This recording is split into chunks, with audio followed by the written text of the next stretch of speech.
Welcome to Style and Confidence, where transformative coaching meets personal styling for business success. I'm your host, Claire Silk, a transformative life coach and a personal stylist, passionate about helping women like you align your inner worth with your outer expression. Each week, we explore how to build lasting confidence from the inside out, so you can show up as your most authentic, empowered self. Whether you're looking to break through limiting beliefs, build authentic confidence and a winning mindset, or create a wardrobe that truly empowers you, you are in the right place. Get ready to transform your relationship with both your mind and your style. Hello and welcome back. I'm Claire Silk. Thank you for joining me today. I wonder, have you ever thought, I am good at what I do. I know I'm capable. I have the qualifications, the experience and the expertise, but I am still not being seen. I'm not getting the opportunities I deserve. I'm not making the impact I know I could make. Perhaps you know you want something, you know you can do it, but you just can't get from where you are now to where you want to be. It's frustrating. If this feels familiar, you're not doing anything wrong, you're just missing a piece. In today's world, especially for ambitious women, competence alone is not enough. You could be the most qualified person in the room. You could have more expertise than anybody else. You could deliver exceptional work. But if people don't perceive you as confident, if you don't have presence, if you're not visible in the right ways, then your competence gets overlooked. So today I would like to talk about why competence isn't enough. What's missing and how do we bridge the gap between being capable and being confident? Doing brilliant work should be enough, but sadly it's not. A long time ago in my career in retail, I was doing my job very well. I constantly had good feedback. I was spoken highly of. There was a promotion to the next level available, and it was between me and somebody else. We were both as good as each other, to be honest, but what she had was more confidence. She was louder than me. She was more confident than me. She spoke up in meetings before I did, and so she got it. Now, this is especially hard for people if you are naturally quieter, like I am. I'm not the loudest person in the room, and I've had to work hard at my confidence. Sometimes still, it takes me a little while to say what I actually want to say, but the more you work at it, the easier it gets. When I asked for feedback, I was told that I didn't seem like I wanted it enough. I didn't seem confident enough. And that led to people not having confidence in me. Naturally, I was disappointed, I was frustrated, and it was a real shame because I could do the job, and the fact that I was good at the job was not enough. We live in a world where there are a lot of competent people, a lot of qualified people, a lot of people who can do excellent work. And so competence has become a baseline. It's the entry point to get you into the room. But confidence and presence, the ability to communicate your worth, to show up with authority, to be visible and memorable, that is what gets you the opportunities. That's what gets you promoted, like in my situation. It creates an impact. And I know this feels frustrating and it doesn't seem fair, and your work should speak for itself. But it's not fair that you have to be visible and confident on top of being excellent at what you do. But it is the reality, and it's especially true for women. Because when men are competent, people assume they're confident too. When women are competent, we're often seen as just doing our job. Or our competence is just expected, it's not celebrated. And if we don't actively demonstrate confidence and presence on top of that competence, then we get overlooked. Being capable means you have the skills, you can do the work, and you can deliver the results.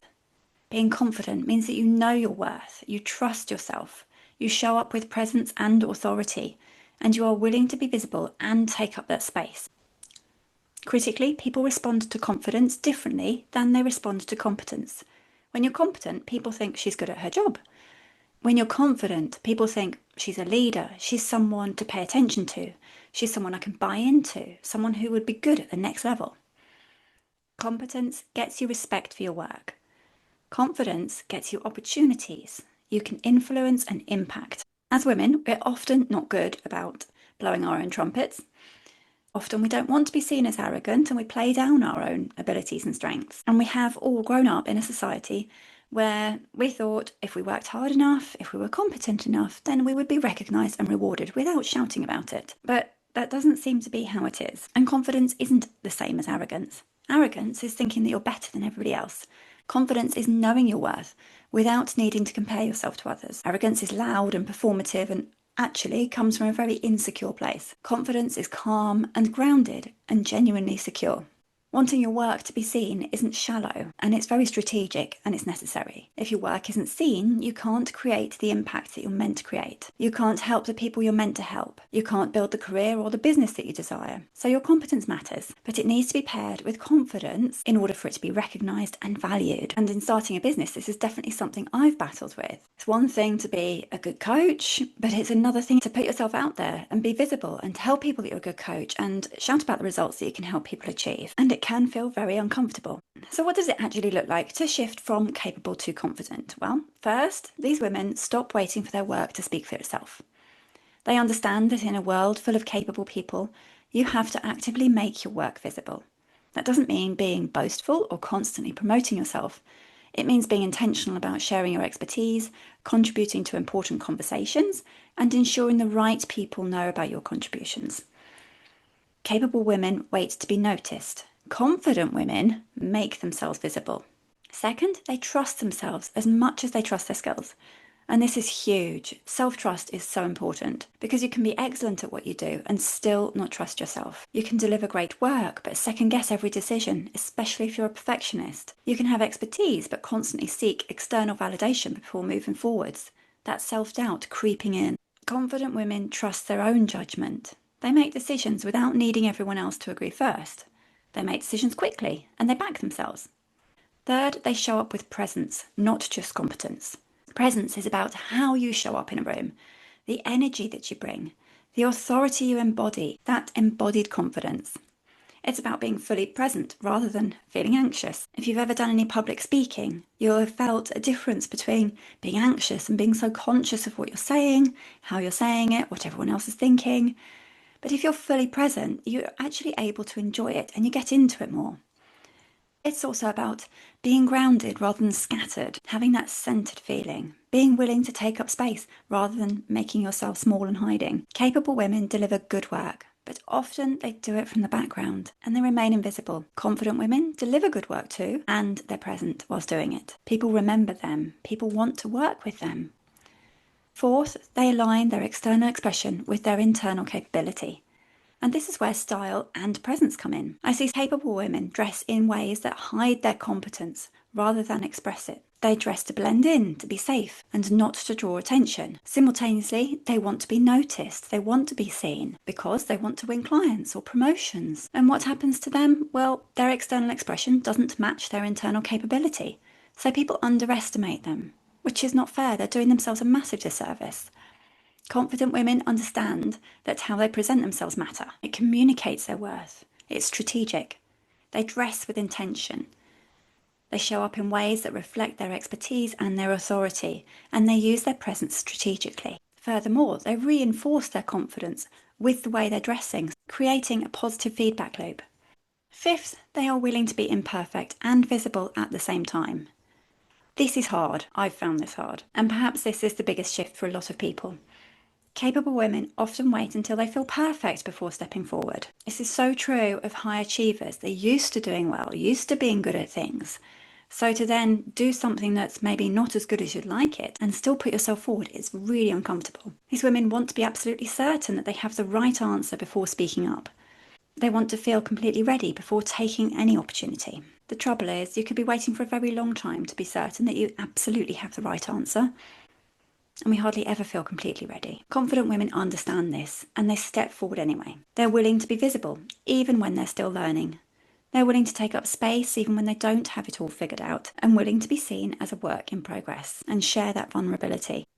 Confidence doesn't come from perfection. It's about trust. A trust in yourself that you are capable of handling whatever comes your way, even if you don't have all the answers right now. So if you've been passed over for promotion or missed out on a client that you would have loved to have worked with, perhaps it's time for something to change. You don't need to become more competent. You are already excellent at your work.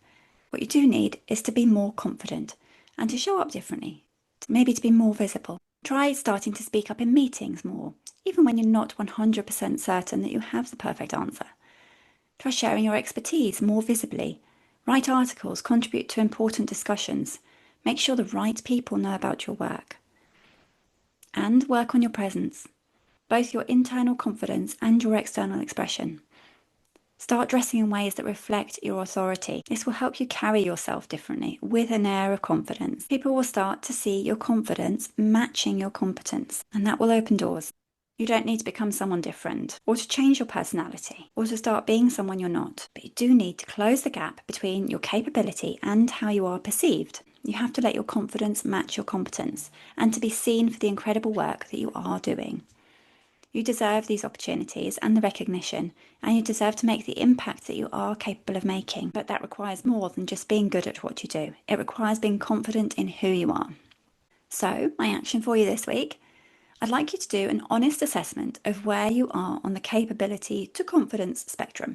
So, firstly, acknowledge your competence. Make a list of everything you're genuinely good at. Your skills, your expertise, your qualifications, your achievements. Don't underplay yourself here. You have to be honest and truthful. And if you really struggle, get a friend to help you. Write everything down, big and small, because you need to see clearly that you are capable. And then step 2, identify confidence gaps. I'll break this down into areas and then ask yourself the questions. So in your visibility, do the right people know about your competence? Do you actively make your work visible, or are you waiting to be noticed? Do you speak up and share your expertise, or do you stay in the background? In your self-trust, do you trust your own judgment as much as you trust your skills? Do you make decisions confidently or constantly seek validation? Do you back yourself or second guess everything? In your presence, when you walk into a room, do you show up with authority? Are you fully present or anxious and scattered? Are you willing to take up space, or do you make yourself small? Now, this can be with your personality, it can be an attitude, or it can actually be physical as well. If you look at, quite simply, men and women sat in a meeting room, generally, not everybody, but generally, women will sit there, legs crossed, arms tucked in. Men will sit there, often sitting back, with their legs spread, with their arms out, taking up a lot more space physically. And this contributes to a perception of confidence. In your external expression, does how you present yourself reflect your level of expertise? Are you dressing with intention? Or do you hide behind safe choices, like lots of black or just very neutral colours with not much personality injected into it?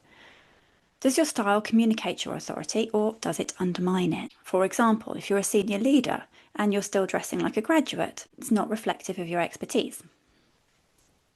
In your willingness to be visible, do you wait to feel perfect before stepping forwards? Are you willing to be seen even when you're still learning? And do you let fear of imperfection keep you hidden?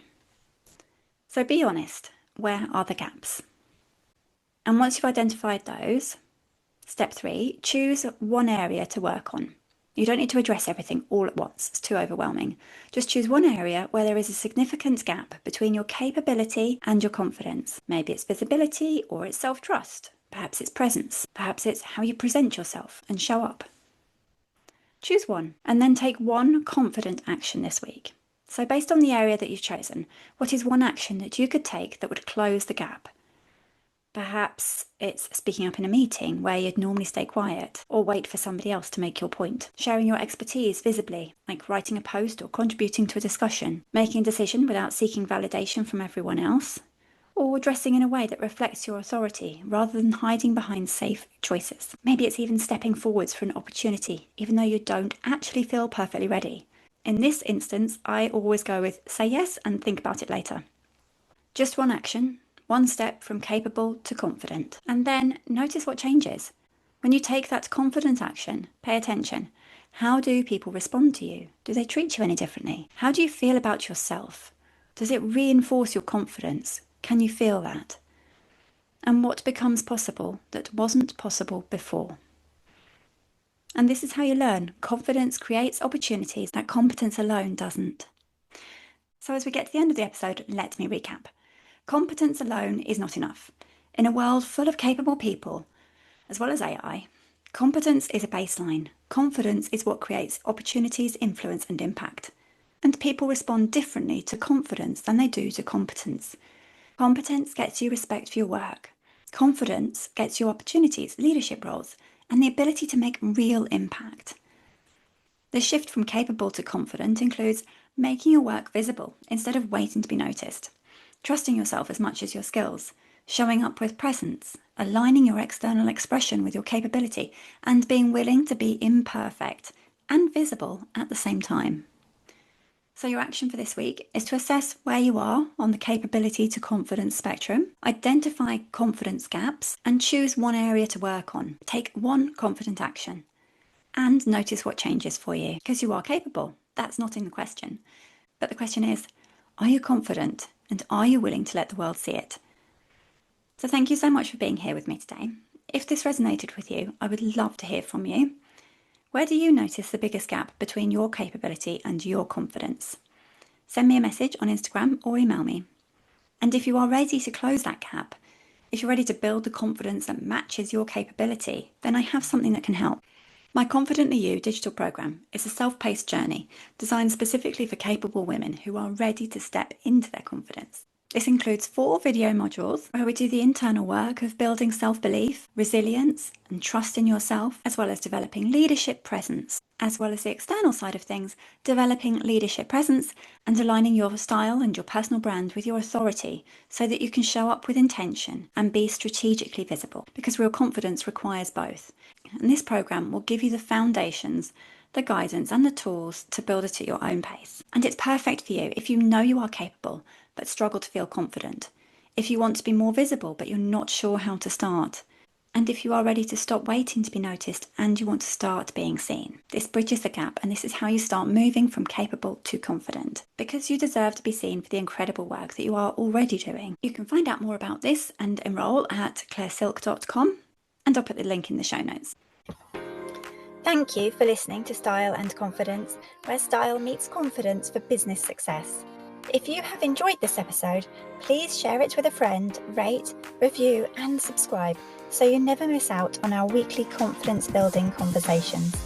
You can also connect with me over on LinkedIn as Claire Silk or on Instagram at Silk Style and Confidence for more style and mindset tips. Until next time, remember, true confidence comes from within. Style helps it shine.